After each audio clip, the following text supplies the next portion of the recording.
We are built out of very small stuff, and we are embedded in a very large cosmos. And the fact is that we are not very good at understanding reality at either of those scales, and that's because our brains haven't evolved to understand the world at that scale. Instead, we're trapped on this very thin slice of perception right in the middle. But it gets strange because even at that slice of reality that we call home, we're not seeing most of the action that's going on. So take the colors of our world. This is light waves, electromagnetic radiation that bounces off objects, and it hits specialized receptors in the back of our eyes. But we're not seeing all the waves out there. In fact, what we see is less than a 10 trillionth of what's out there. So you have radio waves and microwaves and X-rays and gamma rays passing through your body right now, and you're completely unaware of it because you don't come with the proper biological receptors for picking it up. There are thousands of cell phone conversations passing through you right now, and you're utterly blind to it. Now, it's not that these things are inherently unseeable. Snakes include some infrared in their reality, and honeybees include ultraviolet in their view of the world. And of course, we build machines in the dashboards of our cars to pick up on signals in the radio frequency range, and we build machines in hospitals to pick up on the X-ray range. But you can't sense any of those by yourself, at least not yet, because you don't come equipped with the proper sensors. Now, what this means is that our experience of reality is constrained by our biology. And that goes against the common sense notion that our eyes and our ears and our fingertips are just picking up the objective reality that's out there.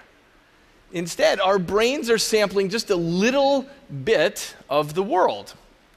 Now, across the animal kingdom, different animals pick up on different parts of reality. So in the blind and deaf world of the tick, the important signals are temperature and butyric acid. In the world of the black ghost knifefish, its sensory world is lavishly colored by electrical fields. And for the echolocating bat, its reality is constructed out of air compression waves. That's the slice of their ecosystem that they can pick up on. And we have a word for this in science. It's called the Umwelt, which is the German word for the surrounding world. Now, presumably, every animal assumes that its Umwelt is the entire objective reality out there. Because why would you ever stop to imagine that there's something beyond what we can sense? Instead, what we all do is we accept reality as it's presented to us. So let's do a consciousness raiser on this. Imagine that you were a bloodhound dog. Your whole world is about smelling. You've got a long snout that has 200 million scent receptors in it, and you have wet nostrils that attract and trap scent molecules, and your nostrils even have slits so you can take big nosefuls of air. Everything is about smell for you. So one day, you stop in your tracks with a revelation. You look at your human owner and you think, what is it like to have the pitiful, impoverished nose of a human? What is it like when you take a feeble little nose full of air? How can you not know that there's a cat 100 yards away? Or that your neighbor was on this very spot 6 hours ago? So because we're humans, we've never experienced that world of smell, so we don't miss it, because we are firmly settled into our Umwelt. But the question is, do we have to be stuck there? So as a neuroscientist, I'm interested in the way that technology might expand our Umwelt and how that's going to change the experience of being human. So we already know that we can marry our technology to our biology because there are hundreds of thousands of people walking around with artificial hearing and artificial vision. So the way this works is you take a microphone and you digitize a signal and you put an electrode strip directly into the inner ear. Or with the retinal implant, you take a camera and you digitize the signal and then you plug an electrode grid directly into the optic nerve. And as recently as 15 years ago, there were a lot of scientists who thought these technologies wouldn't work Why? It's because these technologies speak the language of Silicon Valley, and it's not exactly the same dialect as our natural biological sense organs. But the fact is that it works. The brain figures out how to use the signals just fine. Now, how do we understand that? Well, here's the big secret. Your brain is not hearing or seeing any of this. Your brain is locked in a vault of silence and darkness inside your skull. All it ever sees are electrochemical signals that come in along different data cables, and this is all it has to work with, and nothing more. Now, amazingly, the brain is really good at taking in these signals and extracting patterns and assigning meaning, so that it takes this inner cosmos and puts together a story of this, your subjective world. But here's the key point. Your brain doesn't know and it doesn't care where it gets the data from. Whatever information comes in, it just figures out what to do with it. And this is a very efficient kind of machine. It's essentially a general purpose computing device, and it just takes in everything and figures out what it's going to do with it. And that, I think, frees up Mother Nature to tinker around with different sorts of input channels. So I call this the pH model of evolution. And I don't want to get too technical here, but pH stands for potato head.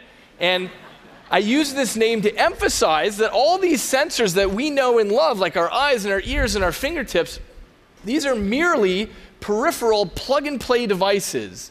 You stick them in and you're good to go. The brain figures out what to do with the data that comes in.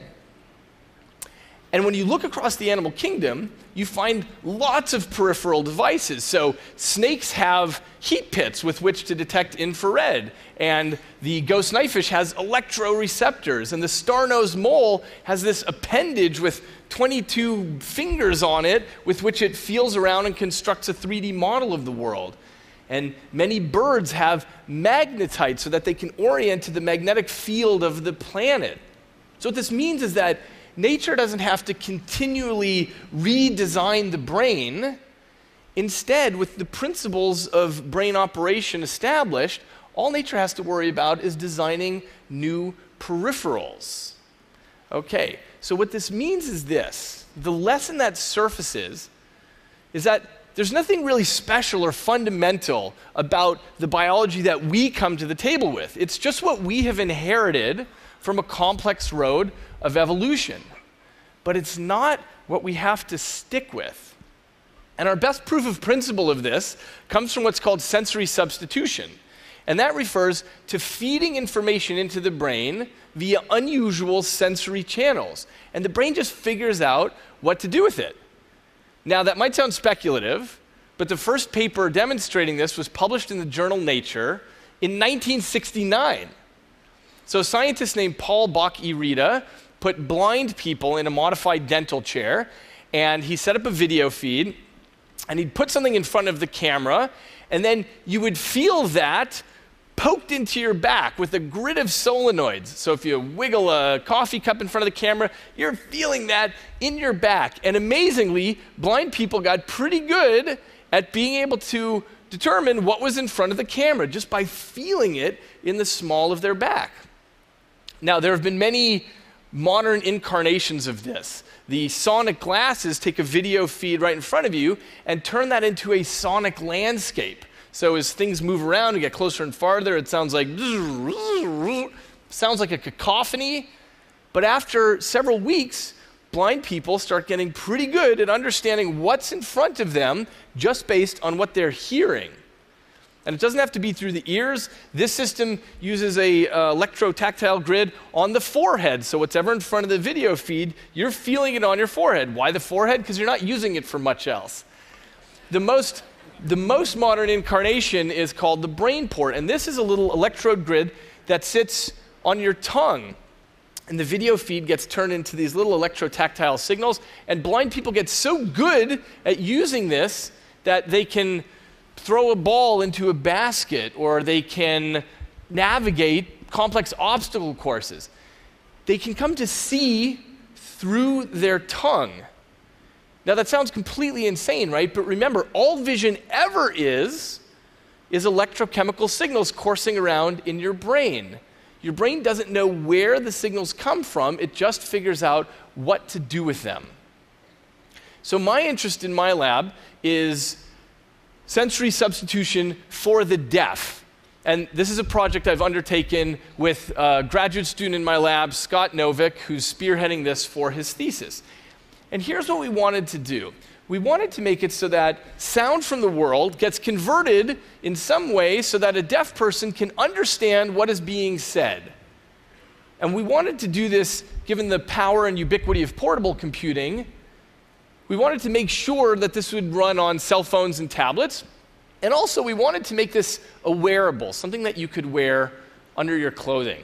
So here's the concept. So as I'm speaking, my sound is getting captured by the tablet, and then it's getting mapped onto a vest that's covered in vibratory motors, just like the motors in your cell phone. So as I'm speaking, the sound is getting translated to a pattern of vibration on the vest. Now, this is not just conceptual. This tablet is transmitting Bluetooth, and I'm wearing the vest right now.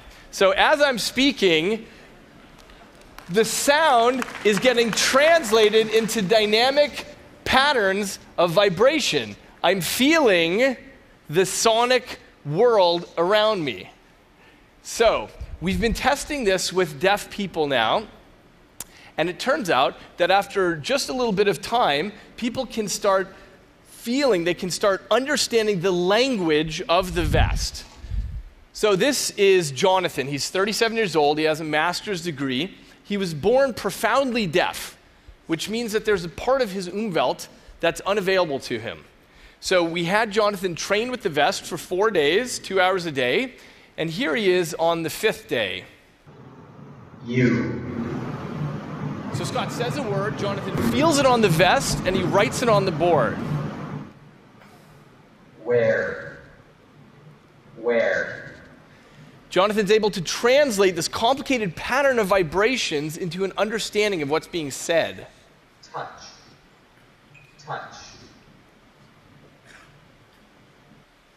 Now, he's not doing this.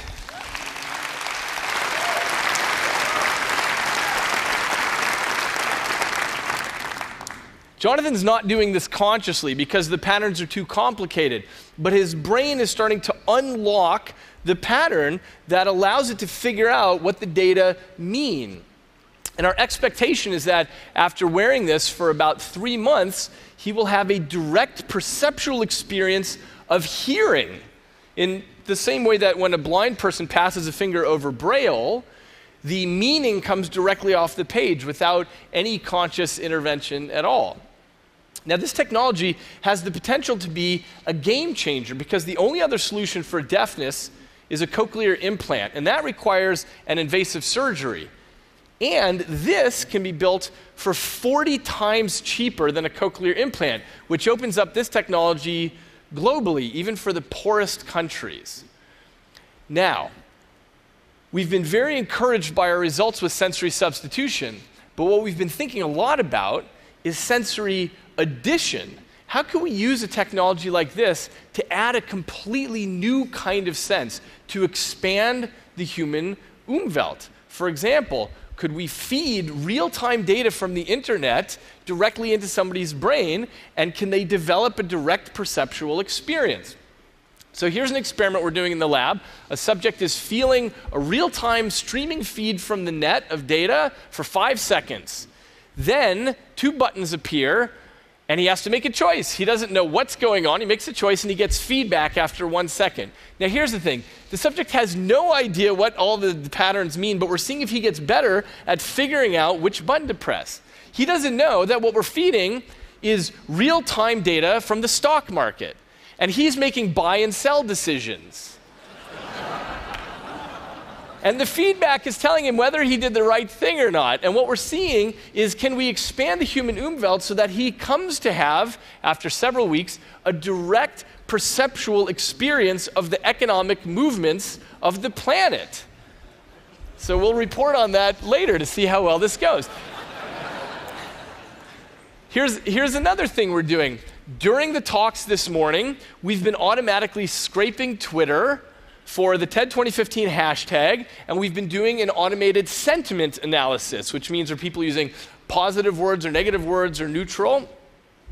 And while this has been going on, I have been feeling this. And so I'm plugged in to the aggregate emotion of thousands of people in real time. And that's a new kind of human experience, because now I can know how everyone's doing and how much you're loving this.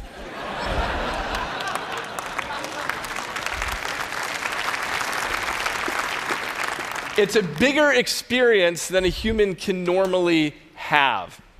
We're also expanding the Umwelt of pilots. So in this case, the vest is streaming 9 different measures from this quadcopter. So pitch and yaw and roll and orientation and heading, and that improves this pilot's ability to fly it. It's essentially like he's extending his skin up there, far away. And that's just the beginning. What we're envisioning is taking a modern cockpit full of gauges, and instead of trying to read the whole thing, you feel it. We live in a world of information now, and there's a difference between accessing big data and experiencing it. So I think there's really no end to the possibilities on the horizon for human expansion. Just imagine an astronaut being able to feel the overall health of the International Space Station.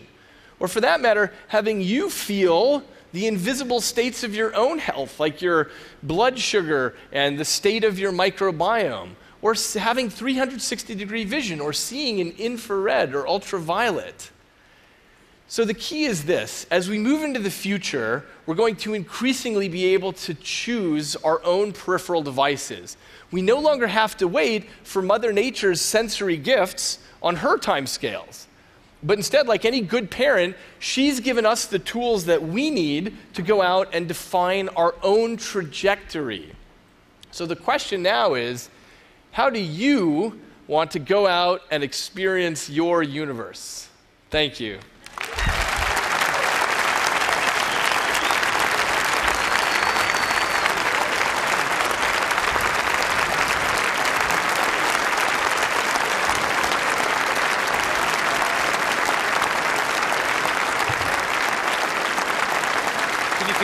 Yeah.